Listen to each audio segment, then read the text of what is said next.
Si lo que se salva no sabe de qué se salva, no es salvación, sino salvaguarda. Con esa frase, con esa especie de rima en asonante, podríamos empezar a encabezar esta enseñanza. Y es así.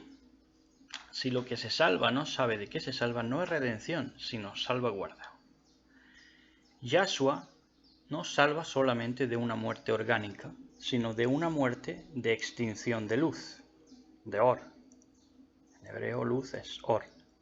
Para entender estas dos muertes, la orgánica y esa muerte a manera de extinción de luz, de Or, se deben entender viendo que la muerte orgánica me pone fin a mí, pero apagar mi propia Or, que es Mashiach, el cual dice la Escritura que era la Or, la luz de los hombres, apagar mi propia Or, que es Mashiach, en mí, es lo que acaba conmigo. En ese sentido no es el sepulcro lo que me pone fin, sino que es mi separación del Mashiach apagando la Or que tengo de él en mí. Eso es lo que acaba conmigo, lo que acaba con todo aquel que apague esa Or. Con todo, no solamente acaba conmigo, como es el caso de la muerte orgánica, sino que además acaba también con todo lo que he vivido y a todo lo que he conocido en mis procesos. A la muerte orgánica, la Or puede revivirla, reunirla en el día de la redención, porque está en él. Esa muerte orgánica, si se ha muerto en el Mashiach, en la Or del Mashiach, entonces esa misma Or, que es el Mashiach, puede revivirla, reunirla, porque está en él. Pero si has extinguido la Or en ti, has participado de esa segunda muerte, entonces ya no queda nada de ti. No queda ni sombra, porque no hay cuerpo. La sombra está donde hay cuerpo. No queda sombra, porque no hay cuerpo. No queda ni raíz ni rama.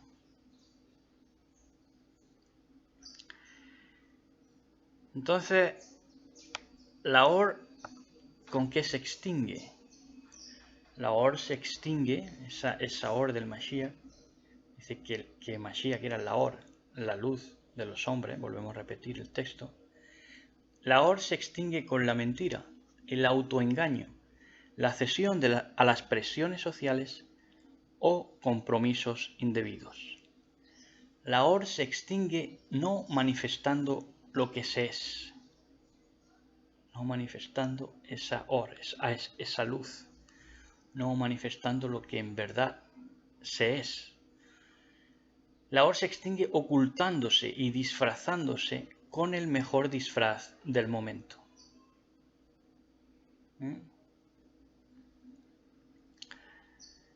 Ya sé que para salvarme debo de recibir, ser y vivir en Or, en la luz del Mashiach, ¿no? Que es la luz de los hombres. Ya hemos avanzado.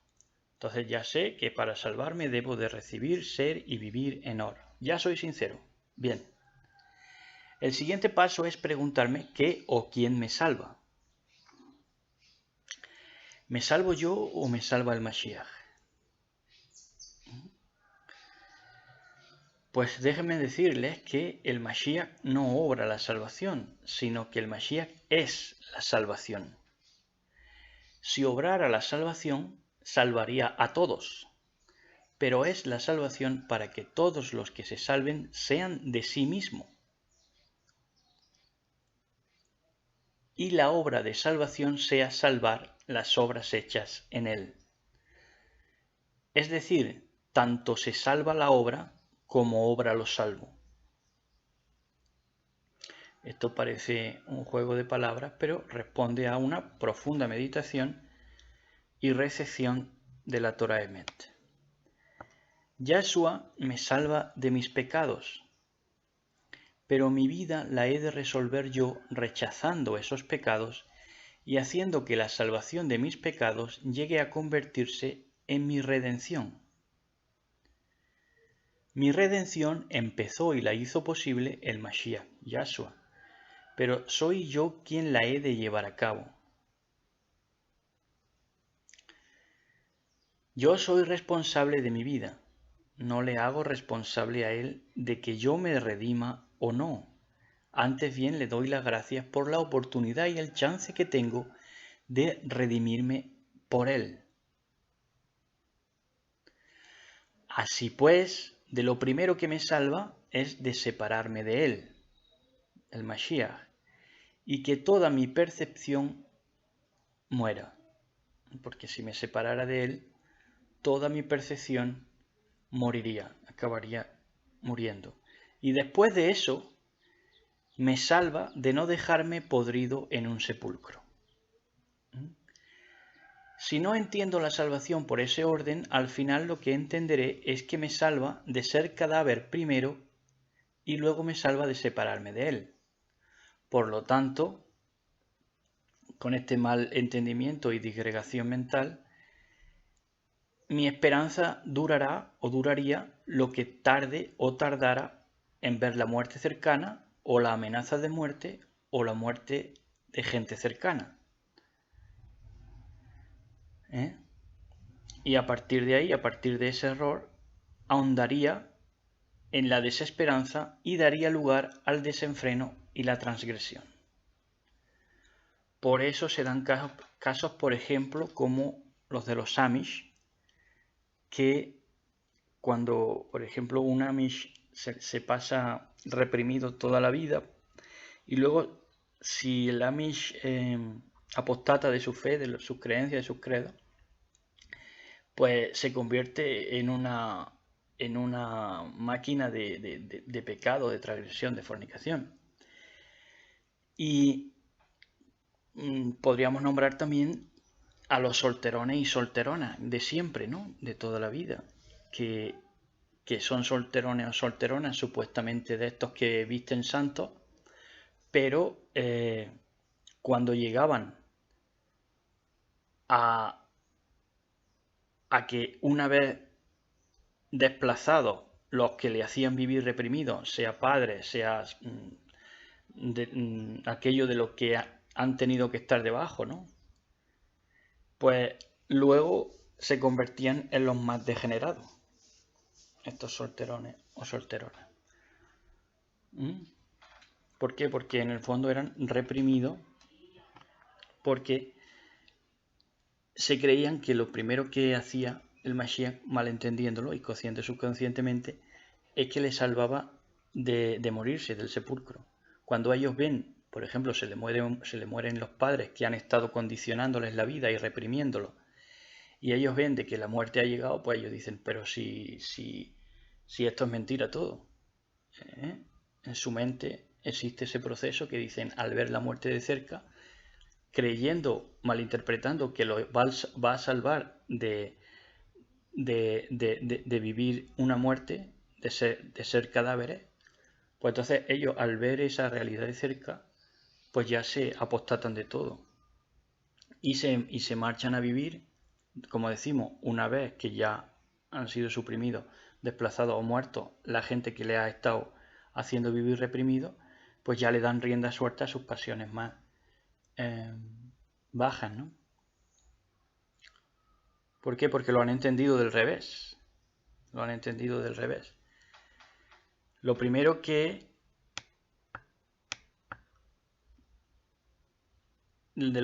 me salva, como decimos, es de separarme de él, de la extinción de Or, de la extinción de luz. Y después de eso, de no dejarme podrido en un sepulcro. La salvación entonces no es tan importante porque no es definitiva. Dice el texto de Filipenses 2:13. Ocupaos de vuestra salvación con temor y temblor. Y este texto es importante, porque que nos tengamos que ocupar de dicha salvación no es que cuidemos de la salvación, como dicen otros textos, dice cuidar de vuestra salvación con temor y temblor. No, en verdad dice ocupaos de vuestra salvación con temor y temblor. Entonces, lo que nos está diciendo es que nos tengamos que ocupar de dicha salvación no es que cuidemos de la salvación, porque la salvación la tengo al momento de nacer. Nazco y soy salvo. Si no fuera salvo, sería muerto. Y de hecho, este mismo texto de Filipenses 2.3, ya varias versiones están recogiendo y dicen: obrad vuestra salud con temor y temblor. Lo que por supuesto es más fiel a la verdad del texto. Obrad vuestra salud con temor y temblor. Lo más importante es la redención. Mirando bien, la salvación es un don para los vivos, una dádiva gratuita, como se dice en Efesios, e inmerecida en el momento que queremos que la salvación dependa o quede suspendida en el aire hasta que nos venga bien admitir la salvación de alguien, que si vive está salvo y no necesita que le salvemos o le condenemos, sino solo que le ayudemos. A todos nos salva el mismo ser que permite la vida, nuestro Adón Yahshua HaMashiach. Pero es la redención la única y verdadera evolución para los seres humanos.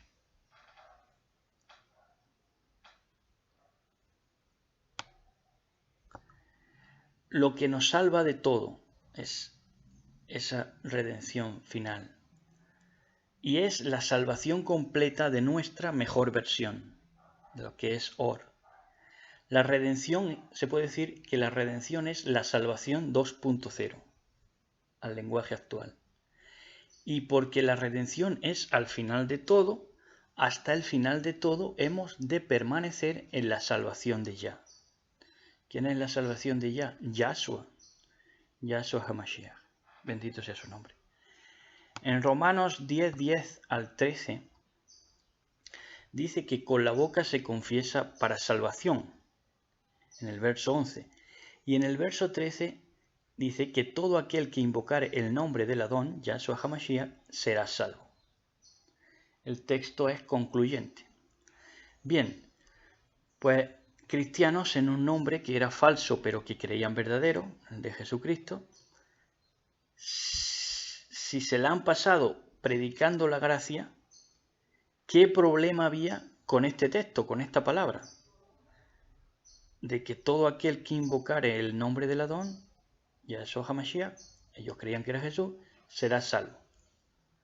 Pero, ¿qué problema había con esta palabra? Ellos creían en Jesús, invocaban a Jesús. Pero se invoca el nombre y te vas a casa sintiéndote salvo porque estás vivo. ¿Cuál fue el problema? Si no había ningún problema. Ellos creían en ese nombre, mencionaban ese nombre y ya se tuvieron que sentir salvos, ¿no? Pero ¿cuál fue el problema? Que era demasiado sencillo y gratuito, y por eso echaron mano de 1 millón de reglas de comportamiento inexistentes en la Biblia. Una cosa es decir que eres salvo y otra cosa es sentirte salvo. Por eso no tenían shalom. Entonces, inventaron 1 millón de reglas de comportamiento inexistentes en la Biblia, como por ejemplo, no ir al cine, no bañarse en playas o piscinas sin camiseta los manes son los hombres en colombiano, no admirarse de la belleza femenina fuera de codicia, no masticar chicle en las prédicas, ofrendar todos los días, hablar en lenguas como gallinas, saludar con un Dios te bendiga, que era al cabo una orden a Dios, llamar hermano al enemigo, citar textos para perjudicar con doblez de corazón y un largo etcétera. Y respecto a lo de los 613 preceptos, creyentes en Mashiach y todos según decían, también tuvieron sus objeciones con la nítida palabra de Romanos 10 al 13 que hemos mencionado. Tampoco les bastaba que la gente se fuera feliz a su casa sintiéndose sana y salva por decreto de la vida y de la ley universal. Así que inventaron otra serie de cuentos de terror para controlar a la gente a través del miedo, porque esta gente que decía ser judía y no gentil tenía el mismo miedo de todo. Y entonces inventaron su Santa Cena dominguera versionada para hebreos de nuevo cuño en Shabbat. Y cada Shabbat se tomaban su especie de pan que le llamaban lejem, ¿no? Pero si eso era en Pesach solamente. Entonces empezaron a tener prácticas que eran unos inventos, cuentos de terror, para controlar a la gente a través del miedo. Y, por ejemplo, también enseñaron a ver mal las prácticas deportivas o la gimnasia, a odiar lo griego, a odiar lo árabe, a odiar lo musulmán, a odiar lo ruso, a tener enfilado o mirar con recelo a los no circuncidados, a realizar fiestas bíblicas con ostentaciones como dejar podrirse los frutos en Sukkot, a patalear invocando a Amán, a pasear ritualmente un rollo de la Torá o promocionar las tiendas judaicas. Y toda una serie de Babel que se dio en llamar mesianismo o raíces hebreas. En la cual hemos de decir, en honor a la verdad, que nosotros estuvimos porque era un movimiento por descubrir y nosotros podemos decir que en 3 meses nos dimos cuenta que en el mesianismo había gato encerrado, como se dice. Entonces, claro, como eso era algo nuevo, pues nos costó percibir todo lo que había detrás, pero en poco tiempo también conseguimos percibirlo y ya salimos del último círculo del poder de la religión, que fue el mesianismo a la postre. Entonces esa gente, por ejemplo, está cerca, pero le queda vencer ese muro. Es una pena, pero bueno, ahí se están quedando. Vamos, que nadie se quedó contento. Vemos que nadie se quedó contento con la salvación que todos vivimos por las Gesed, por la misericordia de Yahshua HaMashiach. Entonces, no se quedaban contentos porque esto era pura tacañería y mezquindad lo que tenían, y envidia del corazón feliz sin fingimiento. Como viene a decir Eclesiastés 14:3, dice, viene a decir, el mundo de abundantes riquezas y amplios bienes siempre ha sido nada para el envidioso y el tacaño. Nosotros viviremos la salvación de Yah, la vida, sin poner ni quitar. Ese es nuestro propósito de vida. Vivir la salvación de Yah, que es la vida, sin poner ni quitar. Y los que no sepan vivir la salvación, que sigan añadiendo padecimiento a este mundo y a sí mismos. Pero nosotros no participamos. Condenado e irredento el mundo que quiera condenarse, pero la salvación la hemos tenido y la tenemos todos en el momento que queramos. Para vivirla basta con respirar. La redención se da a quien se arrepiente y restaura, a quien se vuelve, de eso viene Teshuvah, a quien se vuelve conscientemente al Elohim del que salimos. De ahí viene Teshuvah. Pero la salvación se ofrece a todos y ha venido para todos gratuitamente. Quien no se salva es porque no entiende la salvación, y quien no entiende la salvación no puede ser redimido, porque vería como rival toda amabilidad, toda alegría y toda sonrisa. Y nosotros, los que hemos entendido la salvación, estamos entendiéndola al fin y al cabo por la Gesed del Eterno, después de muchos malentendidos, malinterpretaciones y oír a quien no se debía, pues al final nos vamos a reír un buen rato en breve. Así que nosotros sí vamos a disfrutar con la amabilidad, la alegría y la sonrisa. No la vamos a ver como rival. Y sobre todo la sonrisa, porque nos toca reírnos en breve bastante. Así que esta era la pequeña enseñanza de hoy. Un abrazo a todos y que tengan un buen y bendecido día por nuestro Adón Yahshua HaMashiach. Bendito Él y todos los que esperan en Él.